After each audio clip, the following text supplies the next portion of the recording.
Today's podcast is brought to you in part by Berg's Disc Sports. Check out bergsdiscsports.com for the highest quality disc golf bags and gear that have all been fully tested and approved by our disc golf community. The only thing better than Berg's bags is Berg's customer service. For over 10 years, the Flying Disc Store has stocked Australia's largest range of flying disc products. From disc golf discs and bags to ultimate frisbees, throw and catch discs and dog discs, the Flying Disc Store has everything you need. As part of our support of the Tee-Off, the Flying Disc Store would like to provide Tee-Off listeners with 5% off any purchase in the store. Just use the code TEEOFF5 when checking out to get your discount. Visit www.flyingdiscstore.com.au today to grab a deal. And if you have any questions, be sure to contact their friendly staff.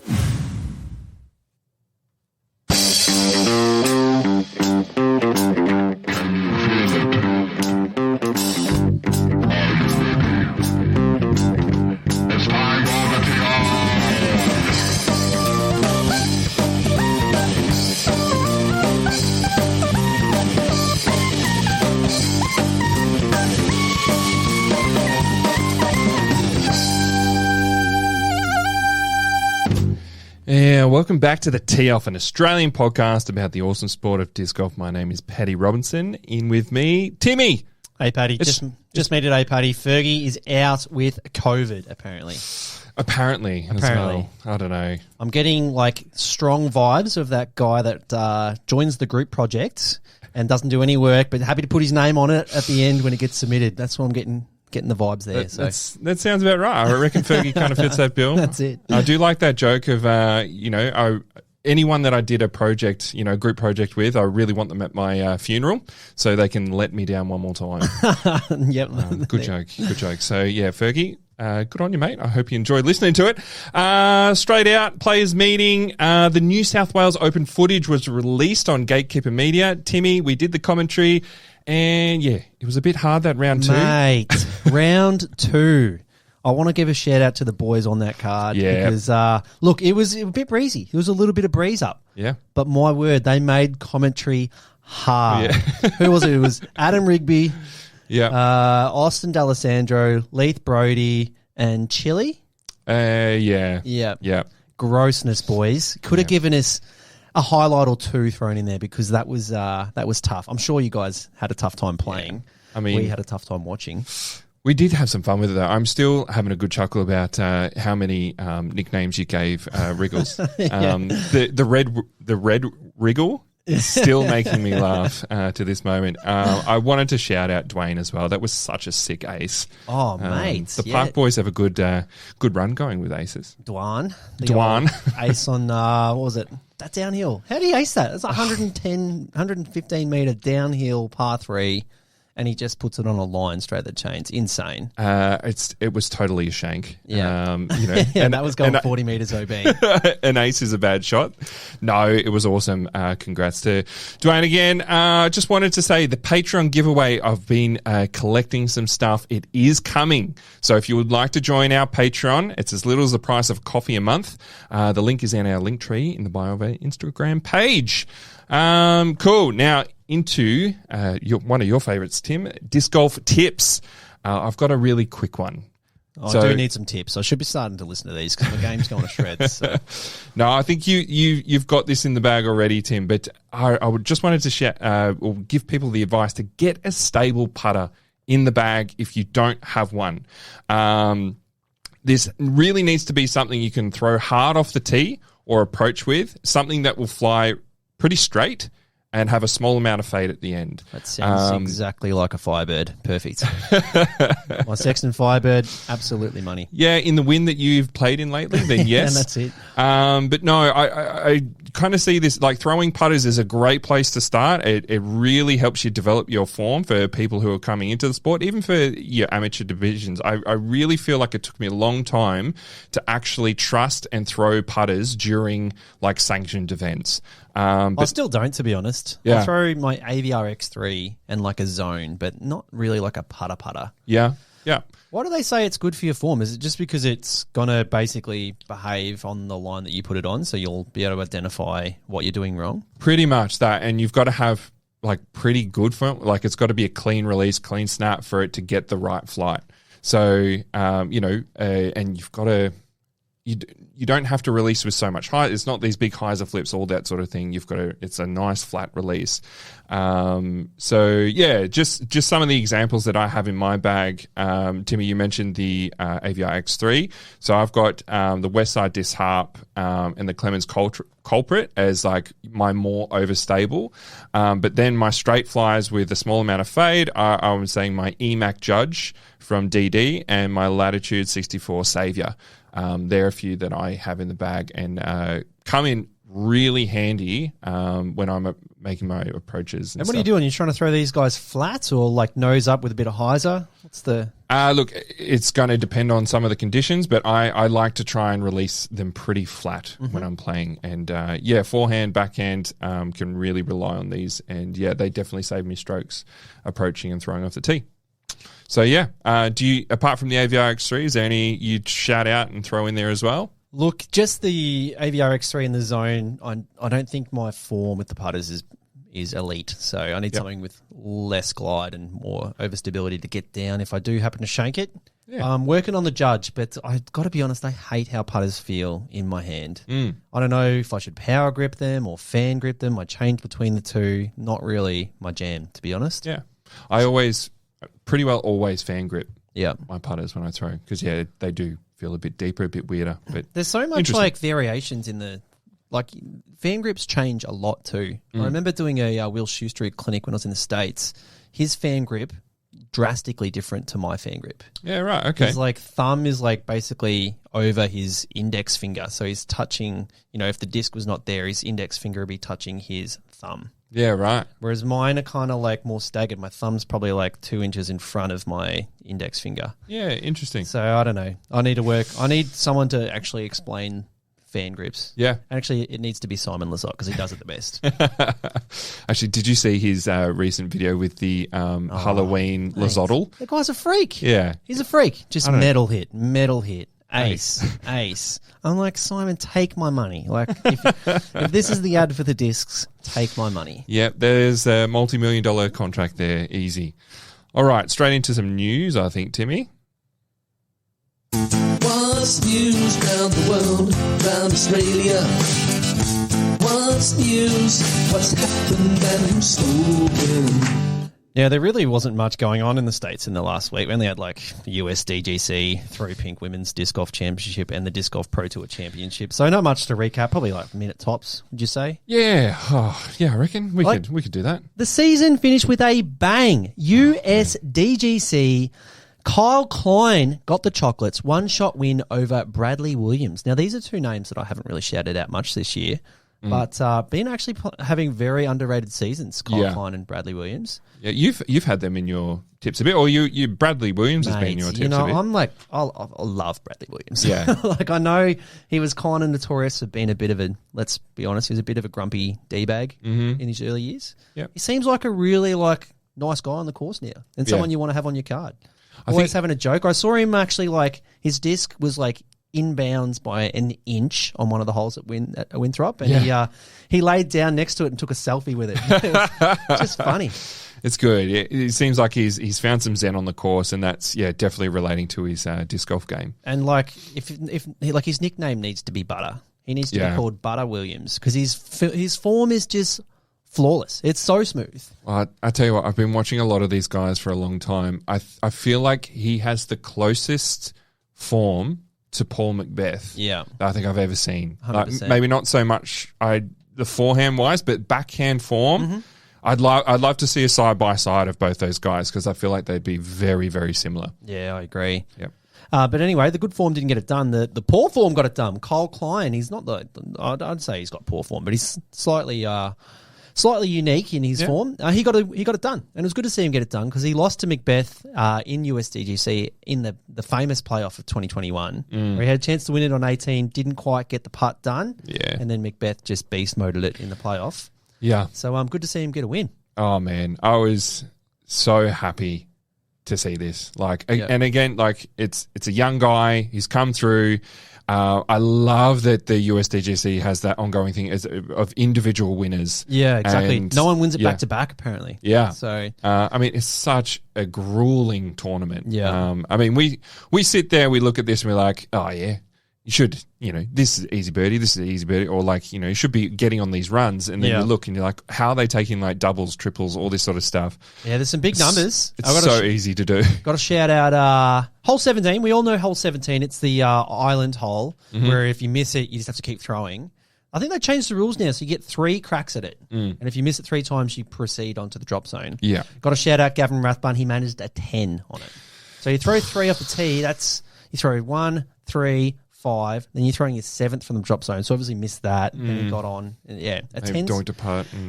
It's impressive. Also got to shout out Hebenheim. I think he took a 9 on that hole in one of the rounds, and he managed an 11 on hole 8. Ugh. So look, I go full. Hole 8. That's a par 4.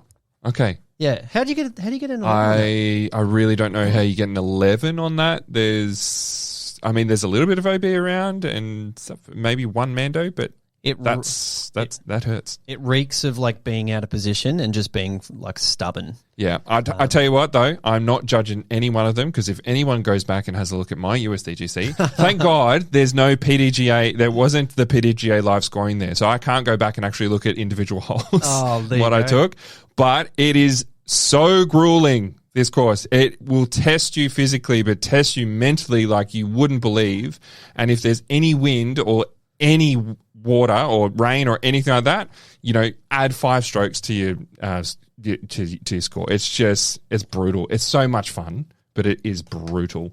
Some massive improvements, I think, to the course as well. They've changed some of the hole designs, which I really liked. It didn't feel as gimmicky as it has in the past. But they also the area where they had all the market stuff, and there's the stage setup, hole, which is a triple Mando hole, 7. 7, yeah. The Zuka platform, man, when we played there, or even last year, I think that was just a piece of turf on the ground. Yeah. It's epic. Yeah, that was sick. And it was good to see Climo just park it from that. That's getting around him. Well, and that too, Climo was commentating full time, which was epic in itself. And we didn't have to pay per view. Yeah. It was on Disc Golf Network. So I think it's been a bit of I don't know who's been in control of this event for a while, and they've done some funny things, but I feel like the Pro Tour is they come on board with the rest of things, and it just was so good to watch, and it felt like the big prestigious event that it is. Yeah, and I reckon that showed in some of the play as well, because a few boys were unusually nervous and really making the course look as hard as it is, which they normally don't. Calvin started slow. Gannon Burr had a bit of an off one. One player I want to shout out, Sullivan Tipton. Yeah. Now, I'd never heard of him before. He's absolutely my new favourite player, Paddy. Yeah. Not only does he look like a Disney prince. What? No, man. He's Captain America. He looks like Captain America. He is a dreamboat. And I think I'm mainly biased by the flex forehands the man was throwing. Yeah. My God, he was flexing all over the place. It was good to see someone rely on the forehand so heavily. And he got the ace. This is why I'm shouting him out. He got the ace on hole 7 with a flex forehand. Now, confirmed best shot, flex forehand. Yeah, 100%. Loved it. So footage in Australia started about 4:30, 5 o'clock a.m. My son likes to wake up at that time. So he woke up at about 10 past 5, came into bed. I was already watching. Yeah. So he jumped in, he stayed with us for a little bit, and I had it on the big screen, and hole 7 come up, and I said to him, I was like, all right, bud, do you reckon he's going to get it in the hole? Literally as Sullivan tipped, stood up on the thing. And my son said, yeah. I'm like, and he throws and it skips in. Straight and in. like, Freddie. My wife was semi-asleep and I was just screaming, look at I couldn't believe it. Freddie Such needs a good ace. He needs a job at Parks. I did a similar thing. I was watching it live, and I did the whole talking to it, get in. Yeah. And then I went in. I did the Tim Bowen patented self clap. Almost broke my fingers. I did it that hard. Oh man, an ace live is next level. Yeah. So good. Awesome stuff. Now that's enough US DGC. Yep. We move on to the Throw Pink Women's Disc Golf Championship, where we had another sort of lesser common name get a win. Holland Hanley. Yeah. She beat the Fine beast. form too. Yeah. That final round, 10:31 rated. She was actually 6 shots back going into the last round, but she birdied every hole. Yeah. Threw in an eagle. She even had enough strokes, did some work during the round to sort of limp in on the last hole. She beat Kristen Tatar in a playoff. Yeah. Now, there was a little bit of controversy. Yes. She got a little lucky, shall we say, on hole 18. And she wasn't on KT's card or the lead card. She was on Chase card. Yeah. Hole 18's got a bit of a water carry to start. She hung her disc out too far and it faded in too late and didn't come back in bounds. But the spotter, it was hard to see on the footage, but I think it's a unanimous decision from all the couch trolls that disc never came in bounds. Yeah. But the spotter gave her the benefit of the doubt and said that it did cross in bounds, so she got to progress. I mean, yes. So that ended up, it's a par 5, that hole, I think. It's a par 5, and she went OB off the tee, and then her next shot was straddling the OB line in bounds, and then she left it to edge a circle and then canned a big putt to get a bogey. So and she needed it too. KT birdied that hole to force the playoff. It was interesting. You won't. So where the camera position filming her on that hole, you as part of the disc, if you're on the group, you can't really go out onto the platoon and watch because there's not really enough space. So I reckon there would have been only enough space for the cameraman, to be honest, which I definitely think is part of the reason why they had to rely on the spotter. But you're right, Tim. It was it didn't cross in bounds, unfortunately. But look, that's part of it. They did give benefit to the player, and maybe if the other guys were out there would have been a different decision. Saying that, though, goes to the playoff. KT has a chance to win. I was really surprised to see her throw. So they go to hole 1 for the start of the playoff, and she threw a forehand on there. Yeah, not really attacking it, is she? She's kind of just settling for... I feel like she's just making the Mando and then, happy days. Does hit the Guardian tree and gets a filthy roll. If that had settled, she would have been fine. But I don't know, a straddle putt from about circle's edge going uphill, I would have said KT would have had that all day. But just obviously a little bit off. And then Holland gets the chocolates on the hole 17. Yeah. Hole 17 is, of course, that island hole. And Holland stuck it, and then KT, much like Mcbeth versus Conrad back in the day, just went a little wide, little long, and didn't get back in bounds. So it's all right. Yeah. But good to see. I mean, it's just good to see an underdog get a win. Yeah. And Holland just crazy good last round. She really looked like a proper pro. She was birdieing everything. The putt was strong. I want to give a shout out to Evelina Salonen. She was also right there on lead card. She lost by two strokes ultimately. Because of hole 17, she took a double bogey. And you could see the emotion on her face. It was really disheartening to see her miss the island and then come up short on the putt. So, no good. She missed the island off the tee. She made the drop zone island, which is just equally as tough shot, and then doinked a short putt. Yeah. But her putt's looking good. It's looking a lot better, Evelina. So I reckon she's I know we've just finished the season, but she's one to watch for next season. I think she's got everything you need. Well, I think if Kristen's shown anyone in the FPO field, it's there's money to be made, one, and you got to work hard. That's it. Kristen strikes me as someone who doesn't really have too many days off. Yeah. Tim, I think she's a pretty bloody hard worker. Yeah. So I reckon there are going to be a lot of these girls coming in pretty hard next year. I think KT's got the confidence too. If you can put some of that confidence in someone like Evelina, who's obviously got the attributes with the throwing and her upshots and whatnot, that's all she needs to fix her putting stroke. Yeah. Anyway, we got to move on. There's still more. Disc Golf Pro Tour Championship. Now, this wasn't a straightforward tournament. Bit of an interesting format, this one. So it was 4 rounds. Certain players started with a better score. So based on the tour points throughout the year, Kelvin and KT actually started 6 under par for the first 2 rounds. Yep. And that was a knockout stage. So best score after the first 2 rounds, you had to finish in the top 12 MPO and top 8 FPO to progress to the next 2 rounds. Yep. Where the scores were reset. So Calvin lost his advantage for those the finals. Yeah. Much like the FedEx Cup. Yeah. Yeah. FedEx. Yeah. Yeah. Now, it's also on a very sick course, Nevin Park, which, it's popped up like for a few big tourneys lately, and that course is sick. Yeah. Like, it is really bloody sick to watch. Fast becoming one of my favourites. And it came down. Kyle Klein was right there again after USDGC, but Ricky Wysocki got the win by 1 shot. This was absolutely epic to watch. I think we had our boys chat was lighting up the spoilers chat, which if you'd like to be involved in the spoilers chat, we've got a lot of Aussies watching live disc golf very early time slots in the morning, and we like to chat about it. There's a lot of trash talk too. Yeah. Jump in. It's fun. Like, it was sick. Ricky was just bombing some dirty putts. Yeah. There was one that was like, I think Kyle was parked and about to get a stroke on him, and Ricky just runs this like 50-footer death putt. I'd never seen such, like, the raptor legs were out. They were just popping the raptor legs. Been waiting for that, Ricky, for, I don't know, what, 2.5 years? Mate, 3 years? He looked unbeatable. I mean, he was easily getting the most birdies. He was also having holes where he'd give a shot back or two. Yeah. But just his birdie potential was way, way better than all the other players. Yeah. It's a tough course. Some of those holes are just legit. And Ricky's like kind of the only one that can birdie them. Yeah. I do wonder what was different. I mean, I felt a little bit disappointed in his performance at Worlds.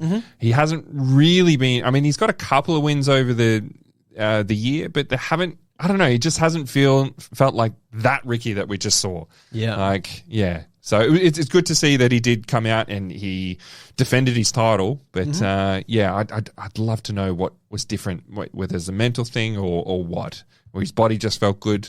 Not sure. Don't know, but that's the Ricky we want to see. Yeah. So just the raptor legs parts, man. Mate, so sick. Yeah, nuts. On the FPO side of things, Missy Gannon.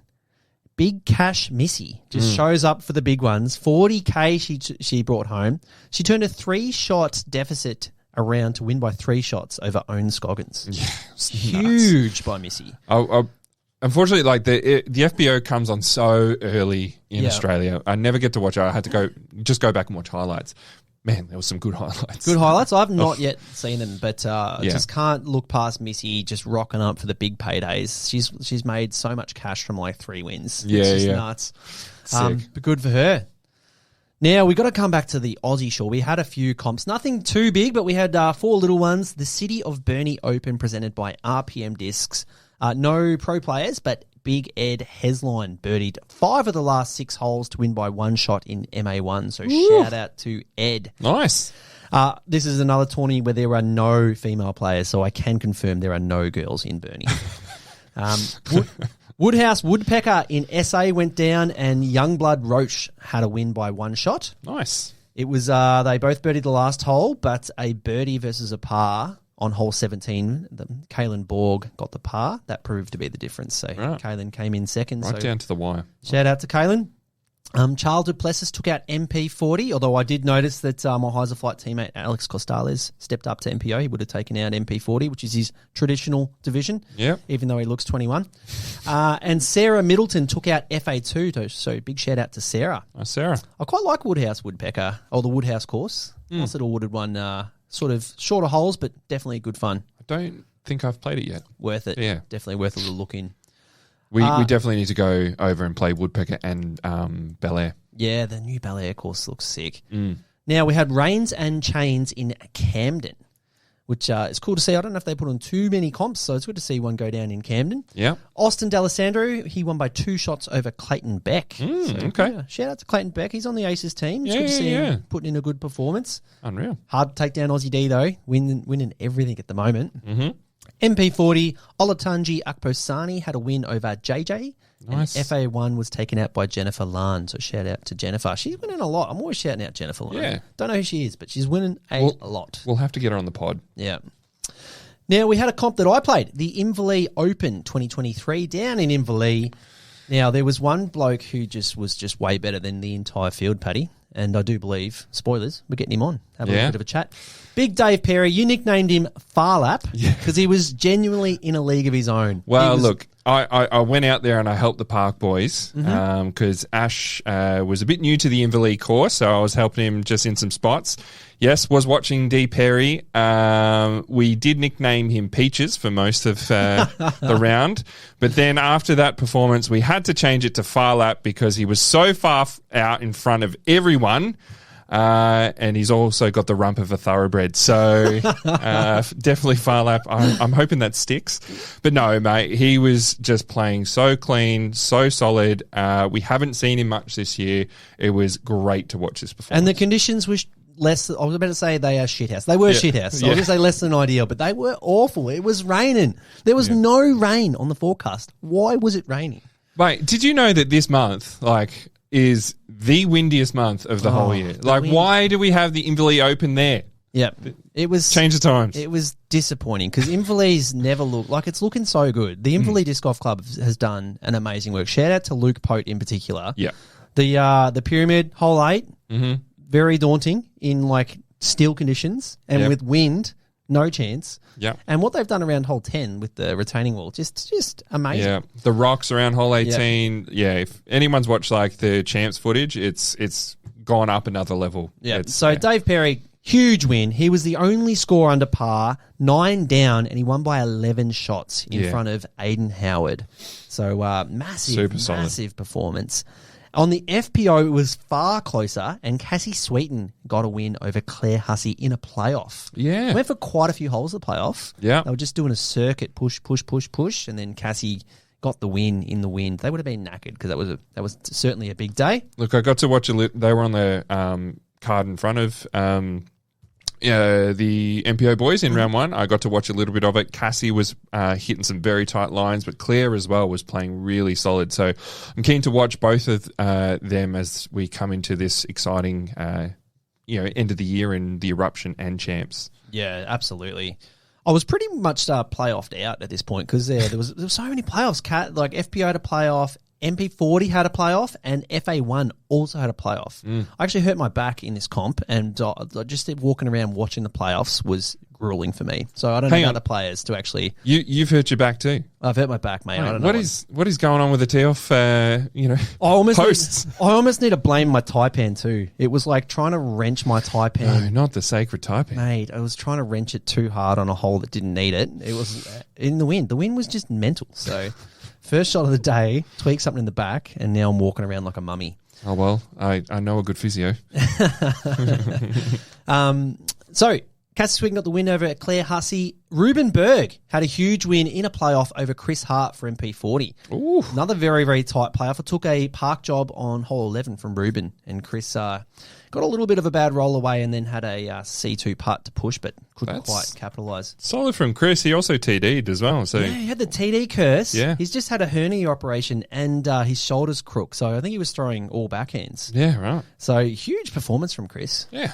And good stuff from Ruben too. I know he had a lot of other things on his mind with the vote going down on that day as well. Yeah, that was disappointing. Yeah, well, absolutely disappointing. Now, there was also another playoff in FA1. Georgia Carroll got the win over Emma Winkworth. So, Georgia playing very good. Yeah, those two very are good. Nicely matched, Georgia and Emma. So some good battles to come, I think. Very nice.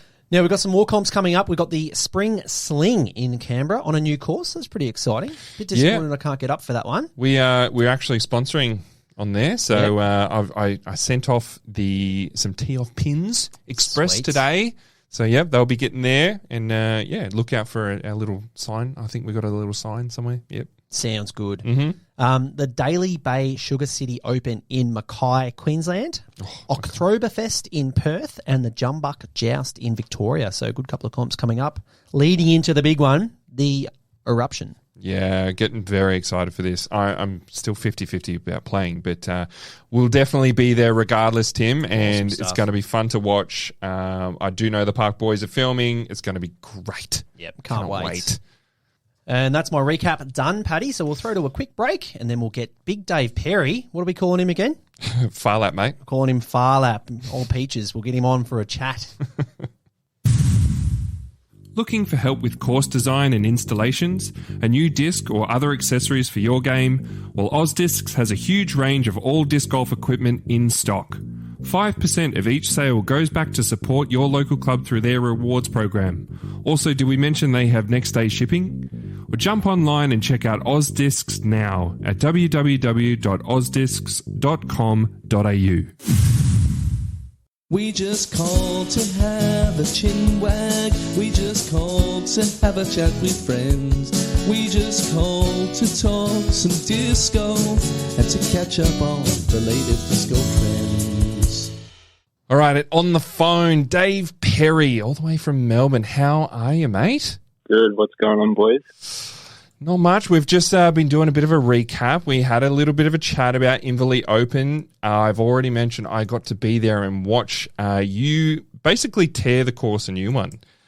We haven't seen you all that much this year, Dave, so I certainly got a thrill out of watching you play. But, mate, I was like, maybe he hasn't been playing much. Maybe he'll be a bit rusty. Yeah. Next minute, he's like 7 down through 8 in like 50k wins. Couldn't stop him, mate. Mate, I'm like, she's all over, Red Rover. But yeah, where have you been this year, Dave? What's been happening? There are only 3 events, unfortunately, this year. Yeah, I know. It's a good question. A lot of people have been asking me that. But I've had a bit going on behind the scenes at uni at the moment, studying, and also working as well. So that sort of fills up my week. Mm-hmm. But I've also had a couple of niggles that have stopped me from competing. Had to take some time off after Queensland and just sort of rethink things and let my body recover. But I've still been practicing. Yeah. Well, we can tell, mate. We can absolutely tell because, it was good to see you in absolutely elite form at Inverleigh. And I've been checking the ratings list almost on an hourly basis. You are 1 point off the mighty Luke Bain as the second highest rated player in Australia. So shout out to that. Hopefully some nice ratings at Inverleigh will push you over the edge. Yeah, it's getting exciting, the race between us. Yeah. That's it. Looking at the eruption list, I mean, we've got Luke Bain at top highest rated, Dave Perry at 1 behind, and Austin, who's just been winning at bloody everything, in 3rd. And then there's like massive daylight, and then like Paddy's 4th. But yeah. Yeah, thanks, Tim. Top 3 is what we're looking at. Who's Paddy? good question. All right, we're hanging. That's all we have time for in the interview. Kidding. No. Look, so you said you've had a couple of niggles, but like we said, you looked very clean, very controlled in that round 1, apart from hole 18, but we won't talk about that. How did you feel? How did the body feel playing Inverleigh? Yeah, I was able to get a practice round in on both courses leading up to it. It's not a course that I play too often. I've been a bit scarred from it at times. Yeah, it's scarred a few people, Dave. Oh, definitely. But I think I was just really excited to get playing again. When you've had a few months off competing, I think you just get that real buzz playing again. And, had a bit of nerves going into it, but I think I settled in and I had a game plan. I felt pretty confident on the white course. So, what did you think of what did you think of the white course? Because obviously Inverleigh's known for the gold, which is just probably, I mean, it's easily the most difficult course in the country. How do you rate the white course? I do enjoy it. I think there are a few par 3s that are a little awkward, a bit tricky off the tee. But I would say that the par 4s and 5s are very scoreable. Yeah, agreed. Yeah, no, it's a real shout out to Luke and some of the Inverleigh boys who've been putting in a lot of work there. How did you like some of the additions in the pyramid hole and the hole 10, the dam hole, where they've put in the big retaining wall? Yeah, the pyramid hole is pretty awesome. I'm thankful that I didn't get burnt by it, but I was able to make a good putt on that hole, and then. Yeah, the retainer wall as well. That really spices that hole up a bit. Yeah, actually, it looks awesome. You didn't get burnt by the pyramid hole. He hit like a 15-meter straight uphill putt for the birdie into a headwind. Tim, sun was in his eyes too. Was there just no wind while you around your card? Like I couldn't hit putts from. Actually, I was putting right. I couldn't throw anything for the day, but the wind was just mental. It was swirly. Yeah. Now, Dave, I've got you on the list for Eruption. I've got you on the list for Aussie Champs. I reckon you're a decent shout at both those events. Have you got any other big ones on the horizon? You got any plans to take that game of yours out of Australia? Good question. At the moment, I haven't got anything planned for overseas, but I've definitely got my eyes on the next World Team Champs in WA. Had a great time last year, but it is definitely on the bucket list going to the US and playing a few tournaments there. Yeah. Just not sure when that will happen yet.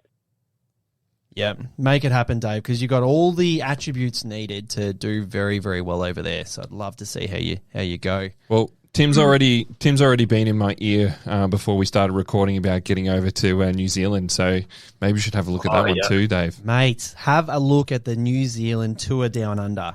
We're going to be talking about it over the next few tee-off episodes because it needs our attention. Awesome stuff. Now, Dave, in your off time, I know you've been offering some disc golf coaching, and I've actually been hearing quite a lot of good feedback about this. Like, is this still something that you've been doing? How much have you been doing over the last 12 months? Yeah, I'm sort of getting back into it now. I've had a few clients reach out to me. Mm-hmm. I'm someone who studies the game pretty in depth. I'm very particular about technique and that sort of thing. So I feel like I've got a bit of knowledge to offer there. Mm-hmm. I'm definitely over the summer. I'm keen to get things rolling. Yeah, no, I've had quite a handful of people come up and say they really enjoyed it. How does someone get in touch with you to organise this? Like, how do we get some DP coaching? Yeah, I think reach out to me. Probably on Facebook, Messenger is the best. You can just search up my name, David Perry, and we'll figure out a time that Do you works. offer any mates rates to members of the tee-off? I'm asking for Fergs. I'll give you 20% off, Timmy. Oh, mate, I'm signing up, Dave. Please. The main help I need at the moment is massage, physio, and chiropractic. But once I get that stuff sorted, I wouldn't mind some Dave Perry insights actually, especially after watching you on at Inverleigh. Far out. Before we wrap that up, Paddy said he didn't want to talk about it, but I want to talk about it. You were 11 down with hole 18 to play, Dave. I think at that point I messaged the boys chat because I wasn't on your card. I said, Dave is putting in like a 1050 plus rated round in this wind. No one was even close. And then next minute you double bogey the last hole. So just talk us through like what happened on hole 18. How did you get a double bogey? Must have gone OB with the new OB. I did. So I played that hole once before, and I threw this forehand roller in practice. Off the tee to sort of get way around the corner, and it worked pretty decently. But during the round, it was a stiff right to left wind, and I threw my forehand roller and it just got absolutely slammed. Went completely sideways into the acacia. Yeah, and then I threw a tomahawk pretty much vertically up to try and get out, and then I was still like a meter into the acacia, and I didn't realize that there was OB. You know the OB on the left, towards the basket, how it goes down quite a bit. Yeah, it really you got to lose that space on the corner there. Yeah, I had no idea that was there, so I did this really risky forehand turnover and went straight OB. Oof. Yeah, we got him. Yeah. Love it. I can relate. I did the same thing. didn't get the OB, but I got the forehand roller that got slammed. That is the play on that hole. But there was the right to left wind. I was like, I don't know how far this is going to swing before it hits the ground, and then it goes sideways into the acacia. Very, very tricky shot. I mean that just goes to show you think you got out of Inverleigh unscathed, but then it just hits you hole 18. Yeah, that's it. I mean, Dave almost aced right in front of my face on hole 17. God. So to see that, and then you got a bit slammed by hole 18. It was not the way you want to finish a round, but it was still at 1,000 rated round, I think, by the end of that. So yeah, very solid. Yeah, absolutely huge. All right, well, Dave, awesome job at Inverleigh, mate. Just put aside uni and work because we need to see you more on the disc golf tour down in Australia. That stuff's not important. Just play more disc golf. I think that's what Australia needs, and we need someone to beat Austin. Let's be honest. Mate, I'm saying it right now. Dave's my tip for Eruption. You absolutely got everything you need for that course. So thanks heaps for coming on, mate. All the very best for Eruption and Champs. We'll see you at both of them. And, thanks for coming on the tee off. Oh, cheers, boys. Thanks for inviting me. Dave Perry, a.k.a. Phar Lap, a.k.a. Peaches. Have you run those nicknames by him? Oh, yeah, he knows. I was telling him the whole time. He was loving it. But no, such a sweet dude. Definitely worth hitting up for some coaching. I'm seriously thinking about hitting him up for some coaching. Mate, he's got the best forehand in the country. Absolute weapon. He probably has a really good squatting routine as well, so I might hit him up for that too. But yes, Tim, I think we need to go and have. I posed it to you before, like the top 5. We're now at the end of the Pro Tour season. Who's been like? I wanted to know who the top 5 of like MPO, FPO. Who's really like shone out for you this year. So I posed it to you before the episode to give us your top 5 picks. I've got my top 5 picks. I can see some similarities, but I can see some differences. So, and with note, number 1 is who you think player of the year will be. That's it. Well. I mean, did I answer it? Who do I think player of the year will be, or who do I? I hope you did, because that was the brief. But I said who I think it should be. That's where I went with. Okay. I spent a lot of time on this, and basically my top 3 were a lock for both MPO and FPO, and then I wasted about an hour on 4 and 5. It's pretty tight when you get to that. It's like, do you put wins at such a high precedent, or do you sort of say, you know what, consistency and top 10 finishes and top 5 finishes add up? Mm-hmm. And I kind of, to be honest, the consistency is what my votes went. Let's start at 5 and work our way to number 1. How about that? Sure. Sounds good. All right. So in 5th for both of us? For 5th, you went with Kyle Klein, and I also went with Kyle Klein. Yeah. And he could have been 4th for me, Kyle Klein. Yeah. He's had a really solid year. I feel like him winning USDGC probably got him into my top 5. Yeah. But he's been bloody solid. Absolutely. And coming second to Ricky in the Disc Golf Pro Tour Championships also cements him in that top 5. Yeah. He was having a pretty good year, and now he's all of a sudden last 2 comps. He's had an excellent year. He won something else as well. Might have been Waco. Might have been Waco. Yeah. One of them. There was another big win there as well. Yeah. So FPO. Now we change here. Who have you gone for your 5th place FPO? Well, I threw Cat Merch in there, because I just feel like she's had a really standout year. She got her first elite win. She won once. She won one thing. Mate, but she's been up there too. She's been up there. But she got that win. She screamed and screamed. But she got there. I feel like, she's gone from someone who's probably been, really outside the rankings for quite a while, and now she's sort of that top 10. So I slipped her into my top 5. I've gone with Hayley King. Yeah. I think, again, she's still young. She's going up and down. She's having some cracking tourneys, but she's having some not so great ones as well. But I still think if you have a look at her performances, she rounds out 5th place. It was between Hayley King and Ella Hansen, actually, for me. So not even Cat Mersch isn't in my top 5. It's between those 2. Yes. Cool. All right. FPO, number 4. I've gone Holland Hanley. Yeah, I chucked Holland in there too. Yeah. Breakout. Fantastic year from Holland. Yeah. I think she just couldn't sneak into top 3 because the top 3 were pretty unanimous, in my opinion. Yeah. Number 4, we've agreed here as well. Yep. Simon Lizotte. Yeah. Number 4. I mean, I kind of didn't think this would happen at the start of the year, to be honest. We kind of often see it with a lot of these pro players when they go to a new manufacturer. They have a bit of a more quiet year, let's say. Yep. But not for Simon. Not for Simon. And he's just that good. He is that good. And to be honest, he's on the sort of wrong side of the bell curve. He's sort of our age, Paddy. He's a dad now. I think you go back to the start of the year, we're like, the next generation of players, your ABs, your young fellas, Gannon Burrs, they're just going to destroy the field. It's kind of good to see Simon have such a good year. Yeah. And, the dad bod's getting it done. Yeah. Number 4. Dig it, number 4. All right, number 3, MPO, Gannon Burr. I've gone with the string bean, Gannon Burr. Yeah. I mean, he's backed it up, even though it was very controversial at the start, William saying, no, trying to get out of his Prodigy I know. contract. We've forgotten all the legal disputes and all that sort of stuff now. It seems like, Prodigy's happy, Gannon's happy. They're playing some good disc golf. Well, I think he's gone. Yeah. I think he'll sign some massive contracts for next year. Yeah, but absolutely still gone.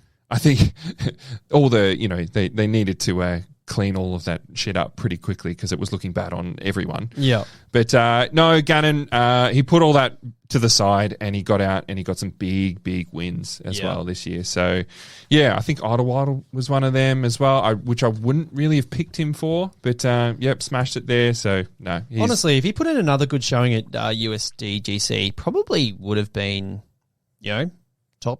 top player of the year. Yeah. Certainly top 2. FPO, we're not in agreement, actually. No. I've gone Missy G. I said Owen. Owen Scoggins in 3rd. Yes, in 3rd. Which, debatable. I know. But, I just... Missy's got the fattest wallet, put it that way. But Owen's had a very, very solid year. That was a tricky one for me. But, I think she's been awesome. Maybe that World's performance was a little disappointing, but she has had a couple of good performances, being pretty consistent. Yeah, sure. So I've obviously gone with Owen Scoggins in my number 2 slot, and you've gone with Missy. So we had the roles reversed there. Yep. I think if you look at the wins, like Owen, she's had such strong performances, and she's had more wins. Mm-hmm. Maybe hasn't got the big ones that Missy has, but Owen, I think, unanimous second for me. Yeah, she's fair really enough. Yeah. And look, to be honest, we may as well just do the number 1 slot for FPO now because it is Kristen Tatar. Yeah, 100%. I mean, she's just leaps and bounds in front of the field there. Yeah. Unanimous number 1 slot. But back to MPO. We've differed again on the top 2. We have differed again, yes. We've got the same players for 1 and 2, but we've got them in a different order. Yeah. Paddy, who's your number 1? My number 1, Isaac Robinson. Number 2? Calvin. And I've gone Isaac Robinson in number 2 and Calvin Heimberg number 1. Now, Timmy, I do not disagree that Calvin has been the most consistent player, but Isaac has bigger wins and he won Worlds. Mate, is this a Throwlers style debate right here? We're in Throwlers territory. I just feel like if you win Worlds, I feel like you should be player of the year. And he has won some massive events as well. What has he won? Two majors, Isaac? I think either 2 or 3. Yeah. 2 or maybe like a smaller series. Yeah. But I just can't look past Calvin. I think in disc golf, yes, there can only be one winner for comps, but it's so hard to win. I think we need to start to look outside of just the person who's lifting up the trophy. Because Calvin, he may not be getting the chocolates done, but he's had a lot of wins this year. He's won quite a few silvers. And if you have a look at his year, he's finished outside of the top 10 once. Yeah, he came huge. 16th. Yeah. Everything else in the top 10. He's the number 1 rated player in the world by PDGA rating for good reason. He's the player of the year. Consistency, getting it done week in, week out. Isaac, yes, he got the wins, but he's also had some pretty poor performances by his standards. So, I'm going with Calvin. I feel like Calvin is probably a little bit more adaptable to the full range of course, and I agree, he's more consistent. I just feel like some of those, Isaac's just kind of won those bigger ones. And you're right, it's very hard to win, but Isaac's done it a few times, and he's done it at the Worlds. So, I threw him in there. Hard to argue against the world champ. And to be honest, I think he will get the nod as the player of the year, and deservingly so. But I can't look past Calvin's year. It's been... This is my top 5. I think Calvin should probably get... because he has been. So the way we voted is wrong. We actually think it's flipped. I'll be interested to see how it actually pans out. It will be, it's going to be tough between those two, but it's definitely between those two. Yeah. I'd love to hear what the listeners think. So send us in your top 5s or even just your player of the year. Who do you think it's going to be? Maybe just players of the year. I mean, if it's anyone outside in FPO, if it's anyone other than Kristen, you're dreaming. Yeah. But yeah, the boys, it'd be interesting. Yeah, absolutely. Maybe who's second for FPO? Yeah. Do you think it's Own, Missy, or Holland? Yeah, that's tough. Got to be Own. Yeah. All right, moving on. So we did a small segment. We threw out onto the Instagram post about Paul Mcbeth's new baby. So he's had a little baby. Yes. Paul and Hannah, new parents. Yeah. His disc golf game is about to go to shreds. I don't know how Simon did it. But Paul, I think, is going to be a bit like us, Paddy. Well, it's going to be 6 months of just torture. I was going to say, have you seen Simon's wife at all on coverage? No, that's why. That's why. But the name is Pablo, which is the Spanish variant for Paul. So yeah. Well, which name. Is Paul's legally, he is Pablo. Well, there you go. So he's junior. Yeah. Middle name Genesis. Yeah. Genesis. Well, yeah. From the good book. From the good book is, yeah. Which is, if you've seen any one of Paul's posts, he usually sums it up with God is great. So, not too surprising there. Yeah. But we put out to the Instagram, we want wrong answers only. Yeah. What should Paul Mcbeth's baby's name be? What did you go with first? Well, I thought calling him 7-time. Or just Claw Mcbeth. Well, what do you call a baby goat? A kid? A kid. I was thinking the kid. The kid. There you go. But yeah, we did have a couple of people write in. I love this one from Frolf Jerry. He said, call it 7. 7. So good. I love Seinfeld. I love Frolf Jerry. What was the other name from that? Soda, yeah. Calling your kid 7. Love it. Frolf Jerry, if you're listening to this, you're talking to some of the biggest Seinfeld fans, in Australia. So we love that. Thank you. Brad Shepherd has sent in Mcbeth. That's gross. It sounds gross, but I kind of like it. LA Disc Golf and Damon Williams both sent in Brody. Brody Mcbeth. I reckon that may have been their very last choice out of every name on earth. Yep, 100%. A little bit of bad blood between those two. Yep. Daz Stay Smith and Reese Circuit both sent this in, or variations of this, and I thought it was quite funny. But they both said the first name should be Mac, middle name Laren. McLaren Mcbeth. I don't mind it.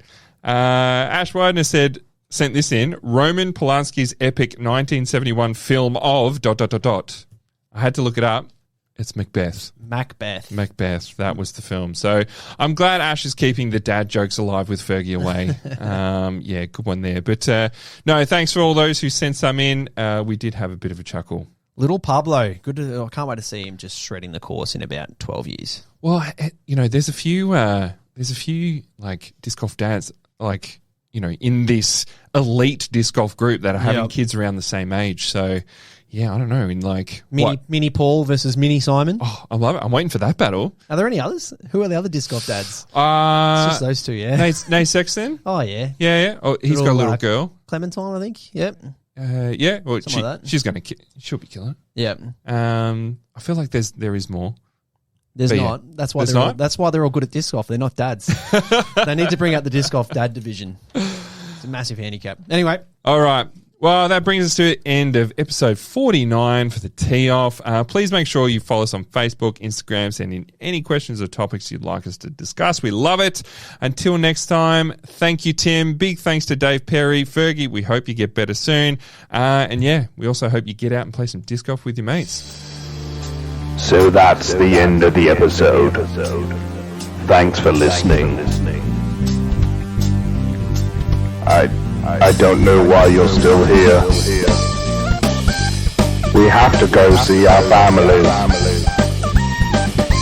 Seriously, just go play disc golf.